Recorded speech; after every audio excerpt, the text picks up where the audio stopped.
Bismillahirrahmanirrahim. Assalamualaikum warahmatullahi wabarakatuh. Selamat datang kembali di Conversation, sebuah podcast tentang e-commerce bersama saya Willy Pujo Hidayat. Oke, sudah episode ke-12 ya. Terima kasih untuk teman-teman yang sudah setia untuk mengikuti podcast ini. Entah memang sengaja datang atau tersesat ya. Saya ucapkan terima kasih dan saya apresiasi sekali teman-teman yang masih setia mendengarkan podcast ini. Oke. Sudah lama tidak update ya, dan sebenarnya udah banyak beberapa topik sudah saya siapkan untuk mengisi podcast ini. Tapi ada satu topik yang ternyata di akhir justru mencuri perhatian saya, yaitu tentang PPN pada toko online atau pajak toko online. Wah, menarik. Jadi belakangan ini sedang ada kasus ya, mungkin cukup hangat di para penjual atau pelapak online di marketplace ya, atau mungkin yang di luar marketplace juga sempat merasa ketar-ketir ya, jadi terkait pajak. Nah, jadi ada satu entah foto atau video saya lupa yang viral sekali di kalangan para pebisnis online, yang ternyata jadi si orang ini ditagih pajak sebesar 35 juta. Ya, nilai 35 juta kita tidak bisa bilang itu nilai yang kecil ya, lumayan ya 35 juta ya. Jadi dalam satu screen capture-nya seperti ini. Ini kutipan yang saya bacakan, yaitu gini: yang udah berjualan dan baru dagang online, ingat kalau ada pajak. Ternyata selama ini data transaksi kita di Shopee diterima oleh kantor pajak. Nggak tahu kalau marketplace lain. Kayaknya sih juga. Doi belum punya NPWP, 2 tahun nggak bayar pajak, kena 35 juta. Wah, menarik. 2 tahun tidak bayar pajak, kena 35 juta. Jadi sebenarnya besaran pajaknya itu berapa sih? Gitu, berapa persen sih dari total penghasilan dia? Dan ternyata itu bukan. Jadi pajak itu ada banyak jenisnya, teman-teman. Jadi ada PPN, PPH, PPH pun ada, PPH 21, PPH 23, ada PPH. Wah, saya nggak ngerti ya. Jadi kantor aja tuh ada satu orang sendiri yang ngurusin pajak. Jadi ternyata yang 35 juta itu bukan PPN, bukan pajak pertambahan nilai, melainkan PPH, pajak penghasilan. Ya, jadi PPH yang dikenakan itu tadi 35 juta tadi itu adalah PPH 0,5% dari omset dia selama, kalau tadi case-nya berarti 2 tahun ya. Jadi saya bacakan ini merujuk ke peraturan pemerintah nomor 23 tahun 2018. Waduh, ngomongin hukum sekarang kita ya. Jadi sebesar 0,5% dari omset bruto. Ya, jadi kalau pendapatan teman-teman selama setahun dari marketplace ya, patut digarisbawahi yaitu marketplace, kurang dari 4,8 miliar, maka teman-teman hanya cukup membayarkan 0,5% dari total omset bruto, omset kotor ya. Oke, dari situ nanti saya kasih link ke peraturan pemerintahnya ya, ini dari kemenkeu.go.id. Kemudian nah terus bagaimana Mas kalau lebih dari 4,8 miliar setahun? Betul, kalau lebih dari 4,8 miliar setahun, maka Anda atau toko online Anda itu maka harus menetapkan pajak sebagaimana mestinya, yaitu PPN 10%, ada PPH ya, saya juga kurang tahu. Kemudian ada PPNBM ya, barang mewah dan seterusnya. Oke, nah untuk case yang di luar marketplace, tadi kan saya bilang kalau marketplace yang harus di highlight karena memang pajak yang ada di marketplace itu 0,5%.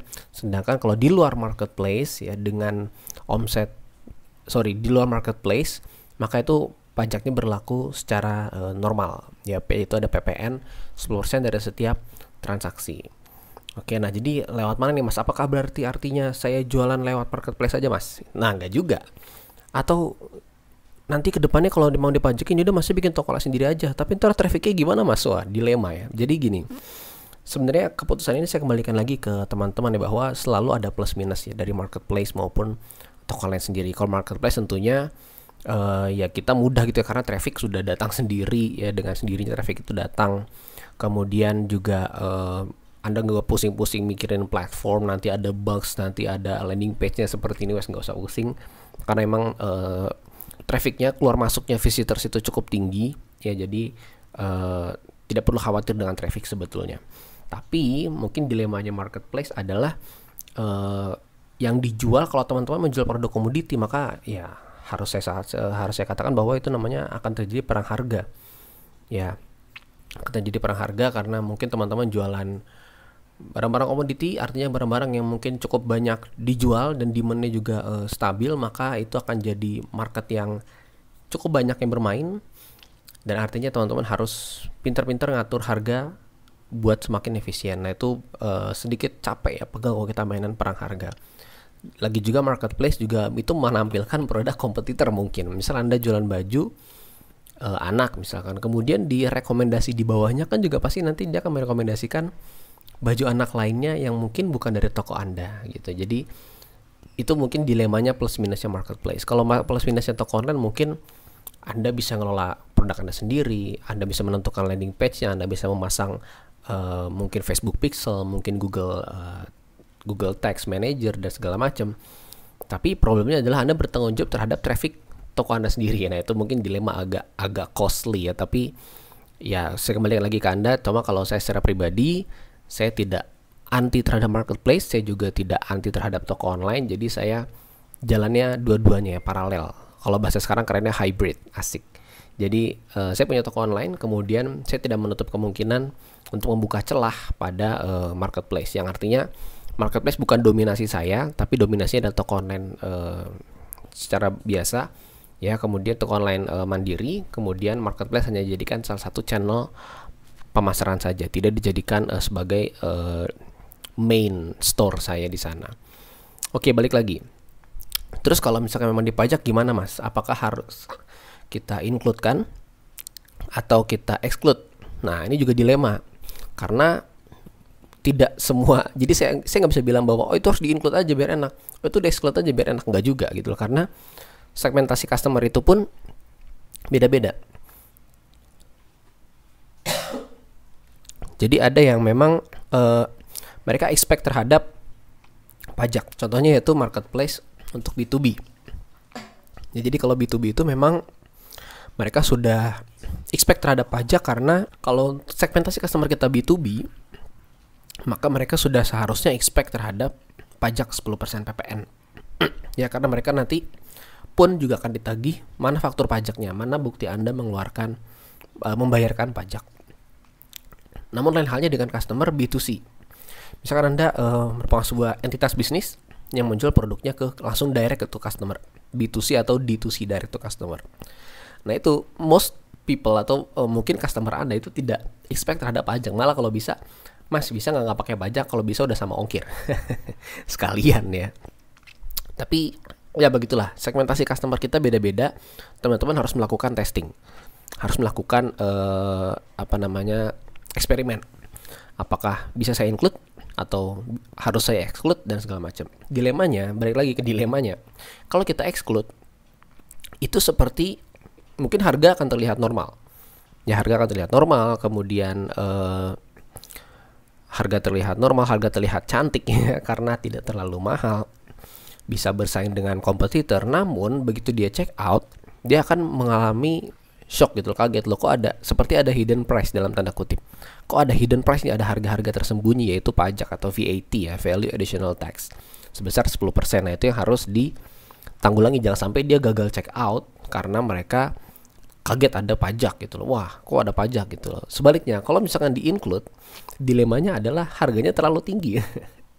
Mungkin kalau Anda tangan kedua, tangan ketiga akan jadi masalah ya. Kalau produk Anda memang Anda resell gitu, ambil dari produk dari distributor, kemudian Anda jual lagi, yaitu Anda akan dilemanya di sana.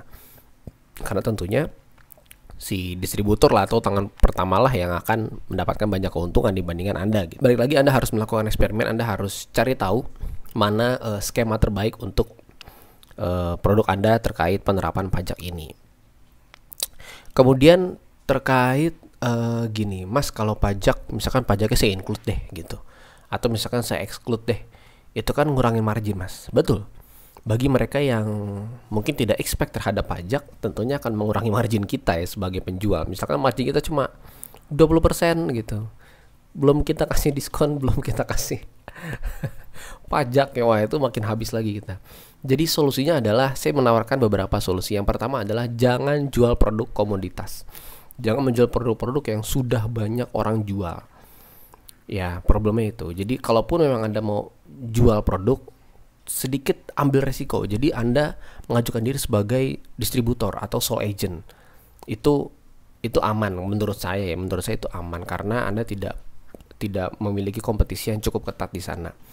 Ya, jadi jangan jual produk komoditi, Anda jangan jualan Mungkin jangan jualan beras di Tokopedia, mungkin jangan jualan minyak yang mana orang sensitif sekali terhadap harga. Ya minyak goreng lagi naik nih.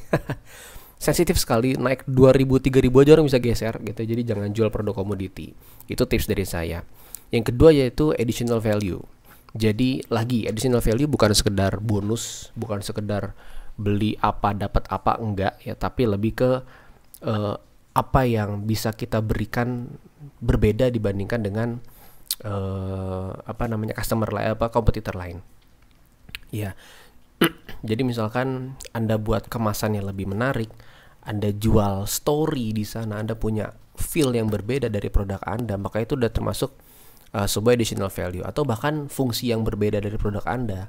Ya, itu additional value. Anda bisa coba cari di YouTube. Saya kepikiran ada videonya Mas Jaya Setiabudi ya, teman-teman boleh cari di YouTube terkait dari pedagang menjadi pebisnis, apa kalau nggak salah judulnya ya.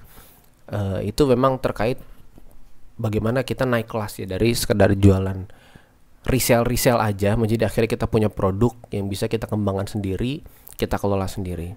Oke, dan yang ketiga yaitu terkait diferensiasi atau positioning.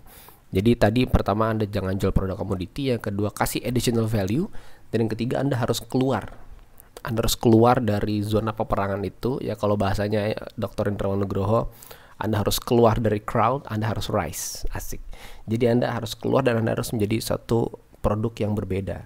Nah, dari situ nanti Anda bisa memainkan dalam tanda kutip ya, Anda bisa mark up atau menaik turunkan margin yang lebih lebar. Harapannya kan seperti itu. Dengan margin yang lebih lebar, maka Anda bisa mendapatkan keuntungan yang lebih banyak. Harapannya sih gitu ya. Jadi mungkin kalau margin kita 30%, 10% bisa buat pajak, masih ada 20% gitu. Atau mungkin 30% buat 30% margin kita, 10% buat pajak, 5% diskon, masih ada 15% dan segala macam. Jadi intinya perlebar margin ya. Jadi kalau analoginya gini, Anda ambil garis tengah. Ya, Anda ambil garis tengah. Kalau kita mainkan di efisiensi, maka Anda turunkan harganya buat jadi lebih efisien sehingga marginnya tetap lebar, atau Anda naikkan value Anda, jadi dari garis tengah ke atas. Jadi value Anda naikkan, Anda buat lebih efisien, maka margin Anda akan lebih lebar dan itu akan memberikan Anda banyak keuntungan. Ya, jadi lagi ya, pajak itu adalah sebuah keniscayaan ya, karena transaksi online besar sekali dan tidak mungkin pemerintah tidak melihat itu sebagai peluang untuk mendapatkan pemasukan bagi negara. Kita juga tidak boleh menghindari ya, atau mungkin bahkan tidak bisa menghindari pajak karena itu bertentangan dengan hukum yang berlaku di negara ini gitu. Jadi kita harus pintar-pintar ya. Jadi simpulannya adalah pajak itu keniscayaan ya, pasti ada.